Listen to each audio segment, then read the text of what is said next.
America का साथ दिया था सोवियत यूनियन के अगेंस्ट। मैं आपको दोबारा 1960 में लेके जा रहा हूं, जब कोल्ड वॉर 1.0 हुई थी सोवियत यूनियन और अमेरिका की, तो पाकिस्तान ने किसका साथ दिया था? अमेरिका का साथ दिया था। पाकिस्तान ने सोवियत यूनियन का साथ नहीं दिया था। और जब ये कोल्ड वॉर 2 शुरू हो गई है, जिसमें चाइना और अमेरिका एक दूसरे के आमने सामने हैं, इसमें अमेरिका चाहता है कि उसी तरह पाकिस्तान अमेरिका का साथ दे जिस तरह पाकिस्तान ने उस टाइम दिया था। लेकिन अब मामला डिफरेंट है। पाकिस्तान चाइना पे बहुत डिपेंडेंट है, मिलिटरीली भी डिपेंडेंट है चाइना पे, इकोनॉमिकली भी डिपेंडेंट है, और बहुत सारा डिप्लोमेटिकली हमारे मामला चाइना के साथ ऐसे हैं कि चाइना हमें बहुत जगहों पे सेव भी करता है। तो पाकिस्तान एकदम से अमेरिका के साथ नहीं दे सकता। ये एक नेचुरल सी चीज़ है और एक नेचुरल सी बात है, अमेरिकन को भी इस बात का पता है। लेकिन आहिस्ता आहिस्ता हम देख रहे हैं कि अमेरिका दोबारा से हमें रीअप्रोच करने की, साइड करने की बात कर रहा है। आने वाले वक्त में हो सकता है पाकिस्तान को अमेरिका F-16 क्यारे देने की बात भी कर ले, कोई ना कोई पाकिस्तान को प्रिविलेज देने की बात कर ले, ताकि पाकिस्तान जो है वो चाइना से दूर हो जाए और अमेरिका की साइड पे आए। तो एज ऑफ नाउ अमेरिका पूरी तगड़े तरीके से कोशिश कर रहा है कि किसी ना किसी तरह वो पाकिस्तान को अपनी कैंप में ले ले दोबारा से, जो कि चाइना को कंटेनमेंट का कैंप है। लेकिन पाकिस्तान के लिए इतना आसान नहीं है कि वो एकदम से चाइना के कैंप से हट के अमेरिका के कैंप में चला जाए, क्योंकि मैं आपको एक इंपॉर्टेंट बात बताऊं, पिछले 5 साल में जो पाकिस्तान ने अपना मिलिट्री का 80% इक्विपमेंट जो इंपोर्ट किया है वो चाइना से किया। यानी हमें मिलिट्री का जो 80% सामान आ रहा है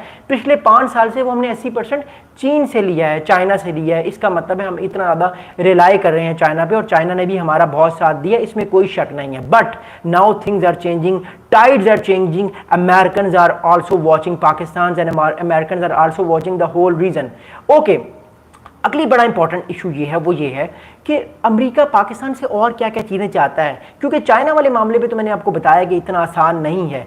अगला अमेरिका ये चाहता है कि पाकिस्तान जो है वो ईरान को समझाए कि ईरान के जो सदर मसूद पेजेश्कियन, जो अभी अगले इस सैटरडे को 2 दिन बाद जो है उन्होंने पाकिस्तान का दौरा करना है, वो बड़ा इंपॉर्टेंट है। मेरा हफ्ते को याद रखिएगा, हफ्ते को आपने लाजमी मुझे लाइव देखना है, मेरे पूरा दिन ट्रांसमिशन रहेगी पाकिस्तान और ईरान के माबैन क्या क्या बातें हुई, क्योंकि अमेरिका इसको बड़े गौर से देख रहा है। अच्छा, अमेरिका, डोनाल्ड ट्रंप साहब चाहते हैं कि पाकिस्तान ईरान को समझाए, पाकिस्तान ईरान पे प्रेशर डाले कि ईरान साहब आप जो है आने वाले वक्त में जो है वो पूरी कोशिश करें कि आपने अब न्यूक्लियर ताकत नहीं बनना। अगर आप न्यूक्लियर ताकत बने अमेरिका आपको तबाह कर देगा। ये अमेरिका का मैसेज हम आपको कन्वे कर रहे हैं। हम आपके दोस्त हैं, पाकिस्तान आपका दोस्त है, पाकिस्तान कभी कुछ नहीं कहेगा। पाकिस्तान तो हमेशा दुआ करता है कि ईरान हमेशा कामयाब रहे, सक्सेसफुल रहे। ये अमेरिका का मैसेज है, न्यूक्लियर ताकत मत बनना। अगर आप न्यूक्लियर ताकत बन गए तो फिर अमेरिका जो है, जिस तरह अमेरिका ने हाल ही में फोर्डो पे, नतांज पे, इस्फहान पे स्ट्राइक्स किए, आने वक्त में स्ट्राइक्स ज़्यादा सख्त हो सकते हैं और ज़्यादा मामलात जो है वो रिजीम के लिए भी, अली खामनाई साहब की रिजीम के लिए भी ख़राब हो सकते हैं। ये अमेरिका ने मैसेज दिया पाकिस्तान को, जो पाकिस्तान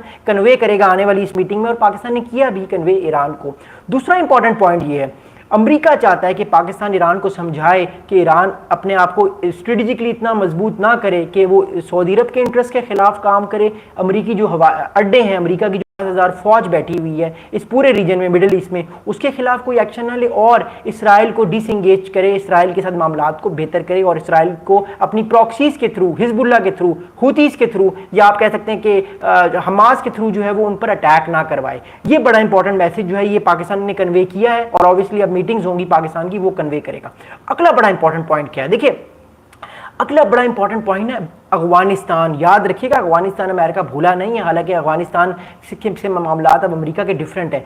पाकिस्तान से अमेरिका ये चाहता है कि अफगानिस्तान से कभी भी दोबारा दहशतगर्दी ना हो।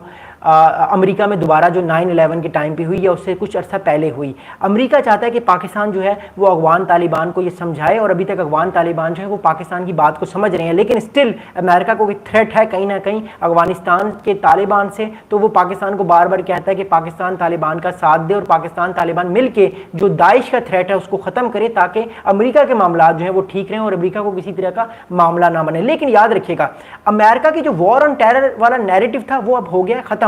अमेरिका का वॉर ऑन टेरर का नैरेटिव 2012-13 में खत्म हो चुका है। अमेरिका का जो अगला नैरेटिव है वो है चाइना इज राइजिंग, चाइना को रोकना है हमने आने वाले वक्त में। चौथा अमेरिका का क्या पॉइंट है पाकिस्तान के साथ, देखिए इसमें इंडिया आता है। याद रखिएगा, पाकिस्तान अमेरिका के रिलेशंस में इंडिया जरूर आता है। अमेरिका पाकिस्तान के साथ रिलेशनशिप इसलिए भी स्ट्रॉन्ग कर रहा है या सिग्नल देने की कोशिश कर रहा है कि भारत कहीं ना कहीं अपनी सारी बातों से डिसंगेज हो जाए और दोबारा 2012 से 2019 वाले टाइम की तरह अच्छा बच्चा बन के अमेरिका की सारी बात माने। 2012 से 2019 तक